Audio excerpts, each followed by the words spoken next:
भैया राम राम नमस्कार। हमें तो चिंते ही नाम है हमारा सचिन चौधरी। इन दिनों चर्चा चल रही है पृथ्वीराज चौहान फिल्म की। हिंदुस्तान के वे योद्धा जिनने मोहम्मद गौरी को बड़े युद्ध में हराओ, इसके बाद दूसरे युद्ध में जब हार गए तो भी शब्द वेदी बाण के जरिए मोहम्मद गौरी पे तीर चला के की हत्या करने में कामयाब है। लेकिन पृथ्वीराज चौहान को बुंदेलखंड के एक महान योद्धा ने पटकनी दे दी थी युद्ध में, और ई के बाद से पूरे देश में आला गायन वीरता के गायन के तौर पे प्रसिद्ध है। तो आला उदल से पृथ्वीराज चौहान को युद्ध कैसे भाव का है पूरे युद्ध की कहानी, और पृथ्वीराज चौहान की महान गाथाएं कहाँ हैं, ई को लेकर हम ले आए हैं अपनी यह खास पेशकश। सबसे पहले शुरुआत करें पृथ्वीराज चौहान से कि आखिर उनने कैसे मोहम्मद गौरी जैसे शासक को एक युद्ध में हराओ और उसके बाद कैसे ऊ को सर्वनाश करने में कामयाब है।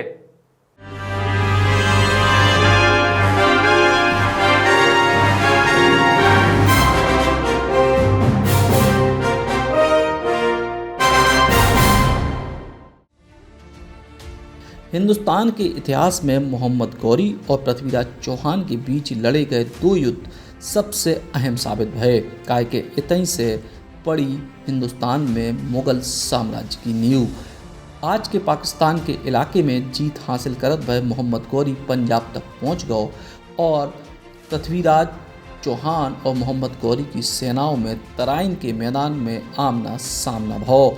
सन 1191 में लड़े गए इस युद्ध को तराइन के प्रथम युद्ध के नाम से जाने जात, और इस युद्ध में वीर योद्धा पृथ्वीराज चौहान ने मोहम्मद गौरी को हरा दो। गौरी इस युद्ध में बुरी तरीके से घायल भाव और वापस भगन लगी, लेकिन पृथ्वीराज चौहान ने मोहम्मद गौरी को पीछो नहीं करे और उसको जिंदा वापस लौटन दो। और जय चूक बाद में न केवल पृथ्वीराज चौहान बल्कि हिंदुस्तान को बहुत भारी पड़ी।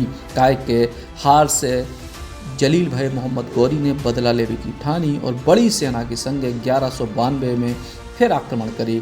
ई बेर पृथ्वीराज चौहान पे गौरी भारी पड़े और तराइन के दूसरे युद्ध में पृथ्वीराज चौहान की हार भई।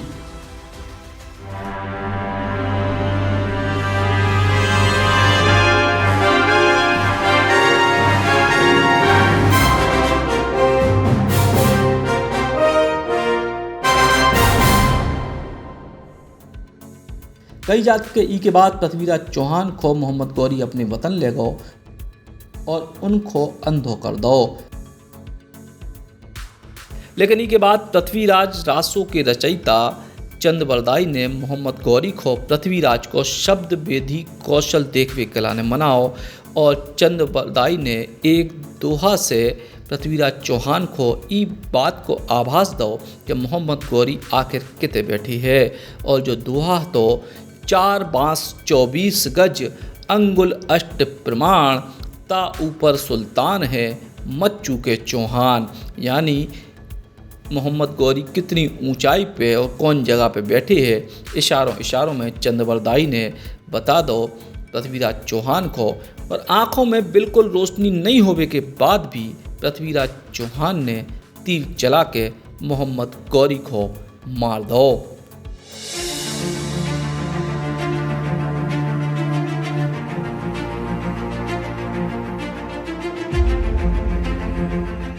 तो आपने देखी कैसे मोहम्मद गौरी को हराबे में कामयाब भय थे पृथ्वीराज चौहान। के बाद शब्द वेदी बाण के जरिए कैसे पृथ्वीराज चौहान ने तीर चलाओ सीधा सीना पे मोहम्मद गौरी के। और ई के संग गई अब हम आपको बता रहे हैं वो इतिहास जो जुड़े हैं बुंदेलखंड से। दरअसल आला उदल से पृथ्वीराज चौहान की सेनाओं को युद्ध भाव, और जो युद्ध किन परिस्थितियों में भाव और ई युद्ध में विजय की को मिली, आप देखो जा खास रिपोर्ट।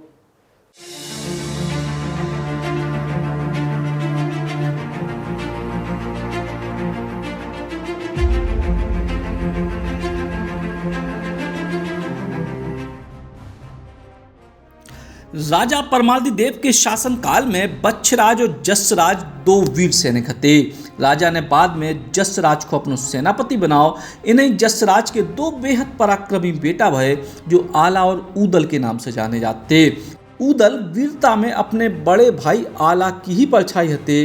आला और ऊदल की वीरता के किस्सा दूर दूर तक मशहूर हते और लोग उन्हें अजय वीर की संज्ञा देते।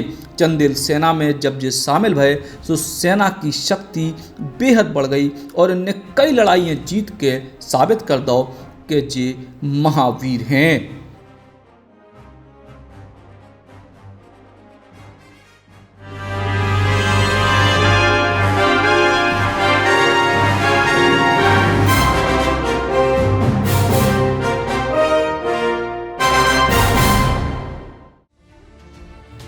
सेना में ऐसे शूरवीर होवे से राजा परमाल और उनकी रानी मलहना दो भैयन को बेहद लाड़ करते और रानी के भाई माहिल को जा बात बिल्कुल नहीं सुहावती।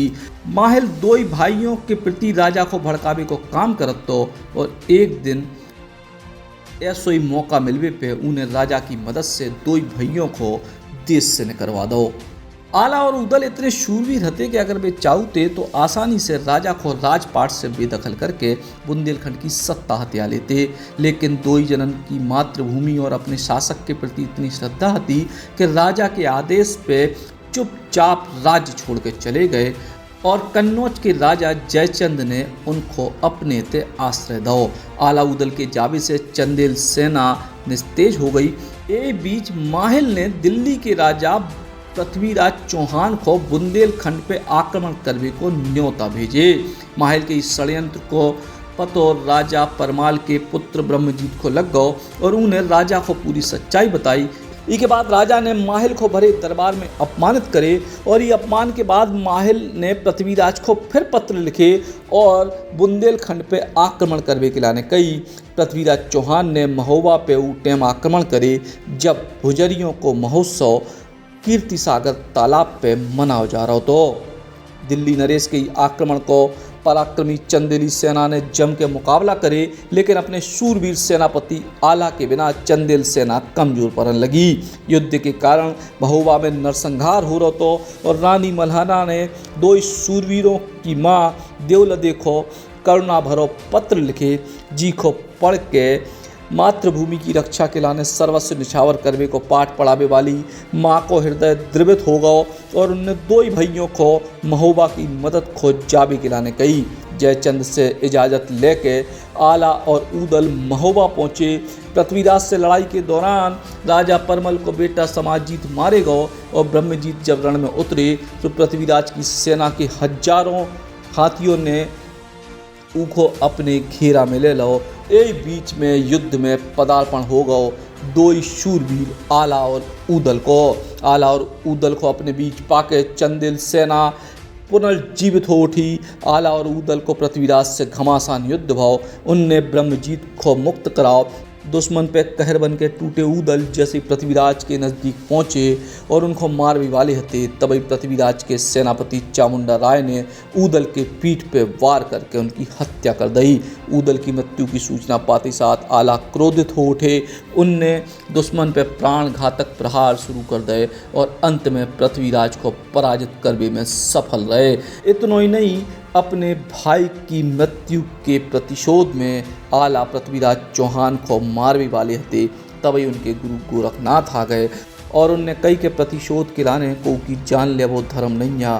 भाई की मौत से बुरी तरह क्षुब्ध आला ने गुरु की आज्ञा मानत भय पृथ्वीराज चौहान को जीवन दे दो, लेकिन युद्ध के बाद आला खुद बैरागी हो गए। बुंदेलखंड में आज भी इन शूरवीरों की गाथाएं घर घर में सुनाई जाते हैं। राजा परमाल के राजकवि द्वारा रचित लोक काव्य आला खंड में आला और ऊदल के अदम्य साहस को बड़े सजीव तरीके से प्रस्तुत करेगा है। बुंदेलखंड में विशेष तौर पर वर्षा काल में गांव-गांव में आला खंड पड़े जाते हैं।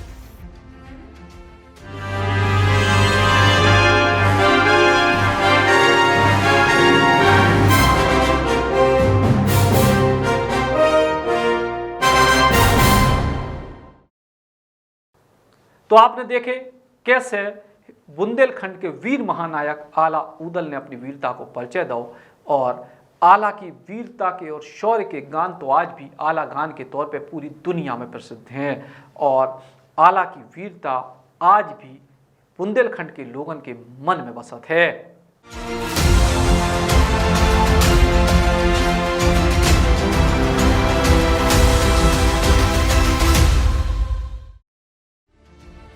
आला बचपन से ही देवी माँ के परम भक्त थे। एक बार उनकी भक्ति से प्रसन्न होकर माँ ने उन्हें पराक्रम और अमर हुए को वरदान दो। तो आला उदल की गाथाओं में इन दो ही भैयन के स्नेह और एकता को भी जिक्र करेगा है।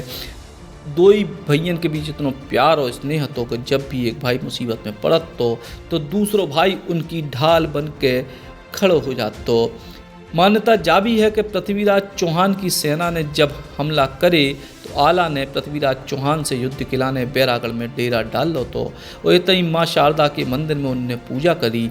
मानो जात है कि आला को माँ ने साक्षात दर्शन दे के उन्हें युद्ध के लाने सांग दी थी।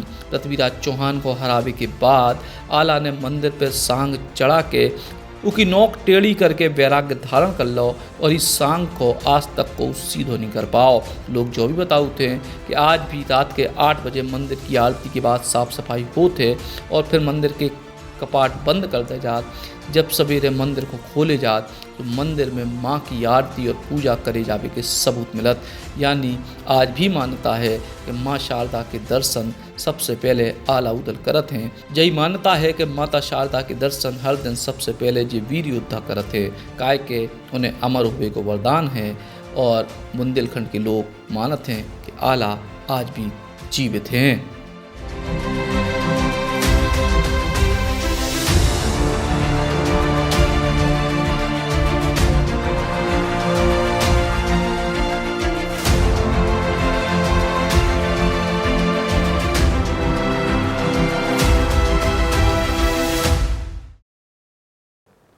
तो बुंदेली धरती के ई गजब के इतिहास, ईश्वर भरे इतिहास पे जाती हमारी खास पेशकश।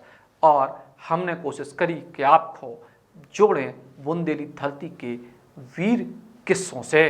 राम राम।